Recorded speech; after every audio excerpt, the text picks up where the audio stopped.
Okay, welcome to the deep dive.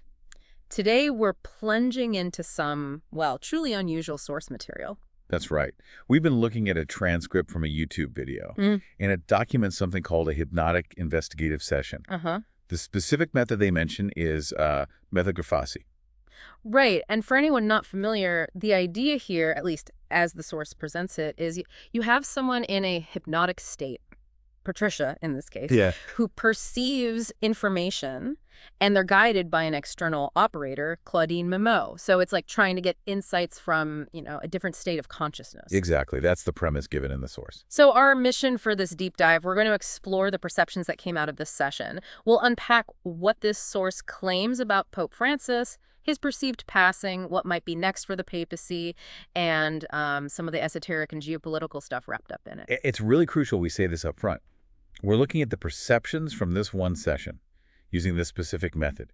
We are absolutely not saying any of this is verified fact. Definitely not. Our goal is just to understand the narrative here, pull out the interesting bits this source provides. We're reporting on what it says, full stop. Exactly, dissecting this transcript. So let's jump in. According to this session, what was the perceived state of Pope Francis right then? This was April 24th, 2025, about 6:15 in the evening. Okay, so yeah, the perception offer was pretty specific about his fundamental makeup. His ADN, or DNA, as perceived, Right. was described as 80% human and, get this, 20% reptilian. Wow.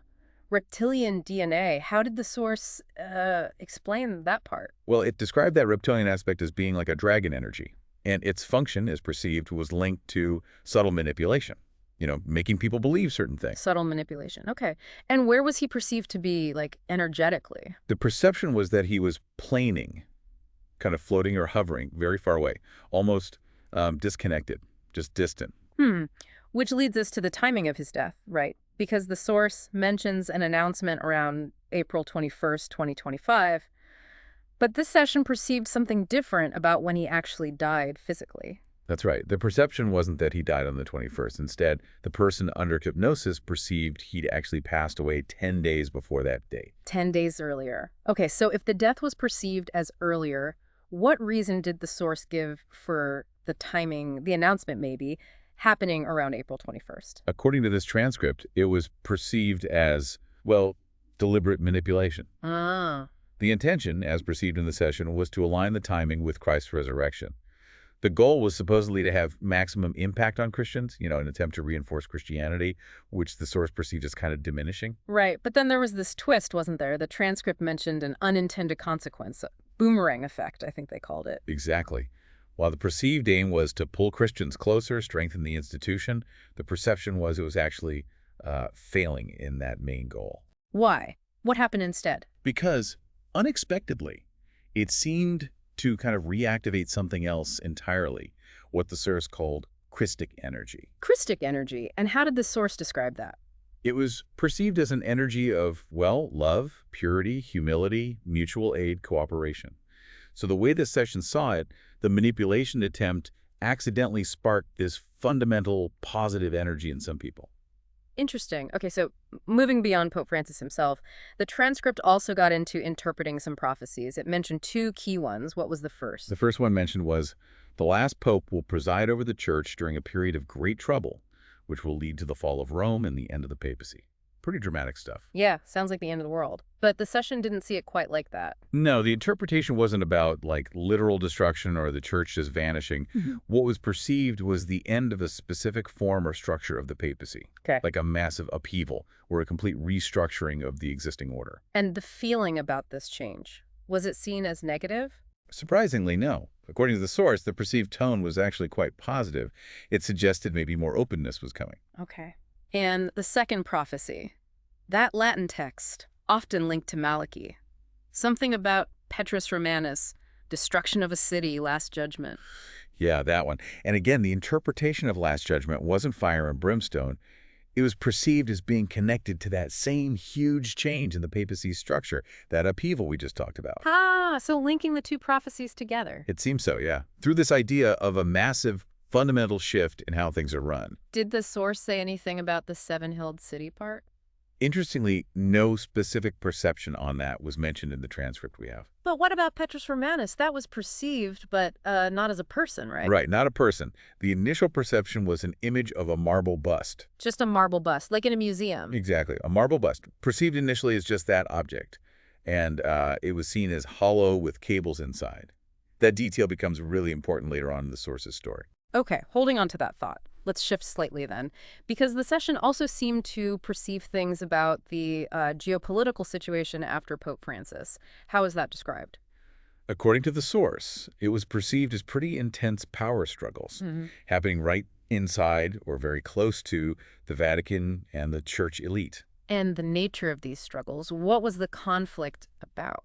The session described it almost like a war, a kind of internal conflict between different elite factions. Okay. You had some who, according to the session, now understand that manipulation is behind a lot of things, and they want more openness, less control from these manipulators. Right. And then you have others fighting hard to keep things exactly the way they are, resisting change. Okay, so that internal battle sets the scene for some really esoteric stuff perceived around the upcoming conclave, the election of the new pope. Yeah, this is where it gets very visual in the transcript. A key image that came through was this powerful breath, or maybe a gray cloud, perceived hovering right over the conclave itself. A gray cloud. And this cloud was seen as having a specific negative effect. Oh, absolutely. Its perceived function was to create confusion, manipulation, internal battles, and just general trouble for the cardinals trying to elect the next pope, making their job harder. And the energy causing this wasn't just human infighting. No. The source perceived it as coming from several sorts of energies, which were described visually as shadows. Shadows, okay. Did the session give any initial clue about who the next pope might actually be? The very first image perceived was a man of color. A man of color. But the transcript also mentioned the process itself would be really difficult. Yes, exactly. Right. Because of these perceived power struggles and these, darker influencing energies stirring up all that confusion, the source used the words very complicated. Okay, let's go deeper into that esoteric picture then, around the conclave.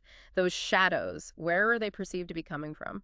They were perceived as being gathered around an oval table, and this table was situated directly above that gray cloud we just mentioned, the one causing the confusion below. An oval table above the cloud. And who or what was perceived to be sitting around this table? He was quite a mix, according to the source.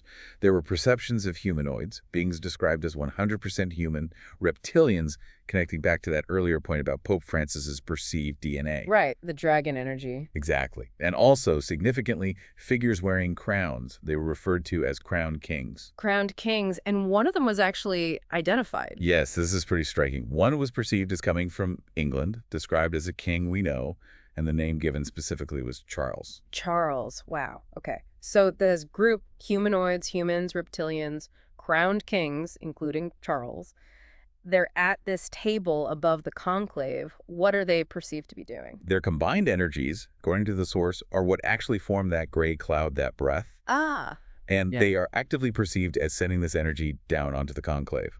The purpose is specifically to influence the decision, to cause that confusion and trouble during the election process. Right. Now let's loop back to that marble bust image we parked earlier, the perception of Petrus Romanus. You said it was key. Yes, the hollow bust with the cables inside. Hmm. When the session focused specifically on what that really was, the perception shifted quite dramatically. How did it shift? This is a major turn in the source's narrative. The perceived true nature of that bust was identified as artificial intelligence, AI. AI. The bust is AI, connected to the papacy. Yes, and its perceived function was described as being connected to new projects. Okay. And is there a link perceived between this AI bust and those figures at the table, the ones sending down the gray cloud? According to the source, yes, definitely.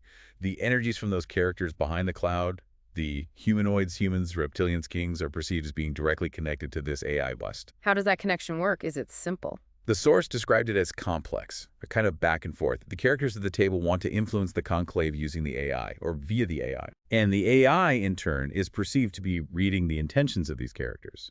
So it's like this complex loop designed to exert control and influence. And where did this AI supposedly come from? The perception was a collective of AIs, not just one. A collective. And the timing of all this AI activity, why now, according to the source? It felt very calculated, positioned, as the source perceived it, at key moments of humanity.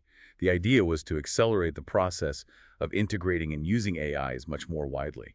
Which brings us back to Pope Francis. How does his passing fit into this AI narrative, according to the source? His death is perceived as being one of those key moments, a crucial window of opportunity for this AI collective and for those entities perceived to be behind that cloud. So, taking that further, how does the source see AI influencing the future of the papacy? You mentioned that structural change earlier. Exactly, that perceived upheaval, that modification in the structure of the papacy. It was perceived as being directly related to artificial intelligence. And what's the perceived goal here, using Pope Francis's death and this AI potential? According to the source, it's an attempt to leverage this moment to, well, reinforce Christianity, to actually attract more people, stop people leaving the church, basically to gain more followers.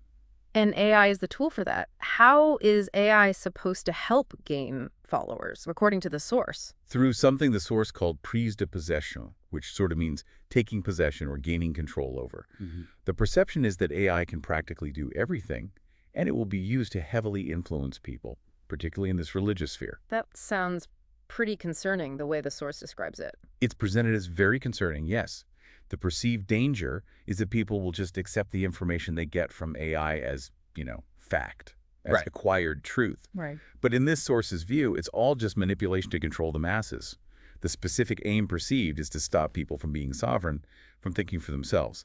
The transcript uses strong words: lies, trickery, and control, control, control. And is this perceived as a limited thing or just the start? Oh, definitely seen as just the start.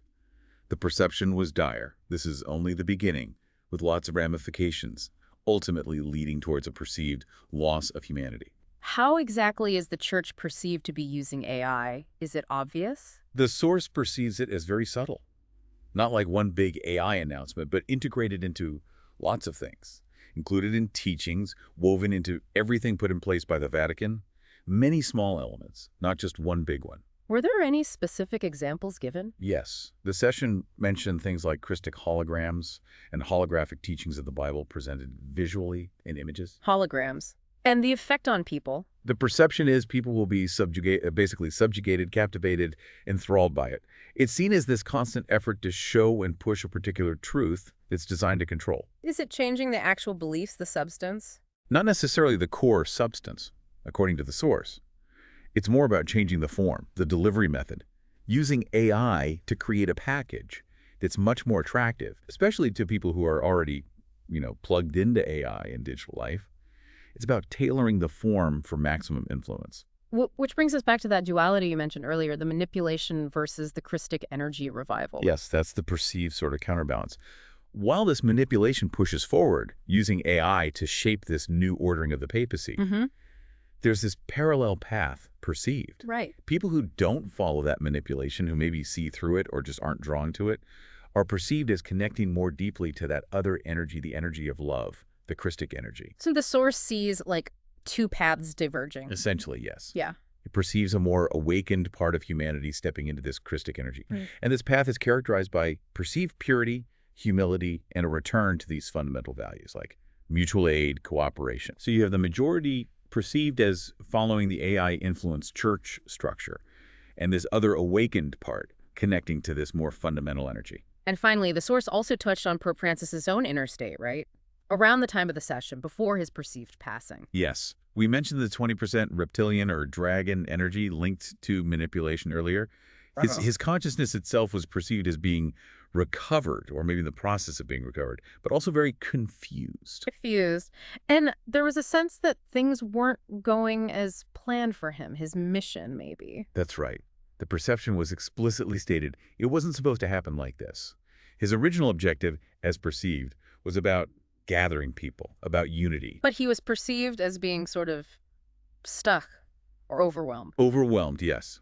By events, by the confusion, the trouble, especially worried about what would happen after he was gone.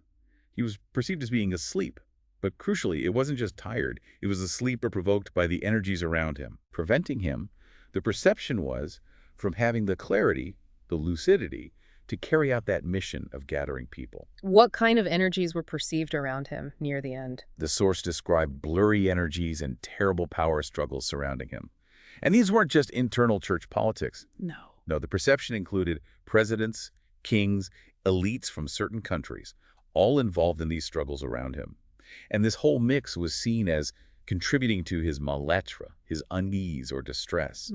His end-of-life phase was perceived as a real challenge, a moment where something big needed to happen for impact, which, according to the source, ties back into why his death might have been perceived as hidden or the timing manipulated for maximum effect. So if you had to sum up the overall perceived atmosphere around the Vatican based on this one transcript. Gray, blurry, confused, heavy, burdened energies. That was the overwhelming feeling described. Just plumbed down, very dense and heavy. Wow. Well, we have certainly taken a deep dive into a unique and complex source today. We've covered perceptions from Pope Francis's basic makeup and death timing through prophecy interpretations, these, well, highly esoteric perceived meetings involving global figures like King Charles, right into AI influencing religious institutions and power struggles. And again, just to really hammer it home, these are the specific perceptions from this one hypnotic session using this particular method as laid out in the transcript. Absolutely. We haven't added anything beyond what the source claims to perceive. We've just unpacked the insights it offered. Which brings it back to you listening. You're here to gain knowledge, maybe find those aha moments. So how do you integrate information like this? What kinds of questions does it spark for you about influence seen, unseen in our world today? Yeah, it definitely makes you think about the different layers of information out there, doesn't it? And how vastly different perspectives can interpret reality, especially when they touch on things like prophecy, power, and new tech like AI. So here's a final thought to leave you with, something to mull over. In this age where information is just everywhere, coming from all directions, physical and maybe non-physical too, and AI is getting woven into everything, how do we figure out what feels true versus what might be perceived as manipulation? And what does that idea of an underlying revival of Christic energy mean in all this? Is it a countercurrent, an alternative path, something else? Definitely something worth pondering.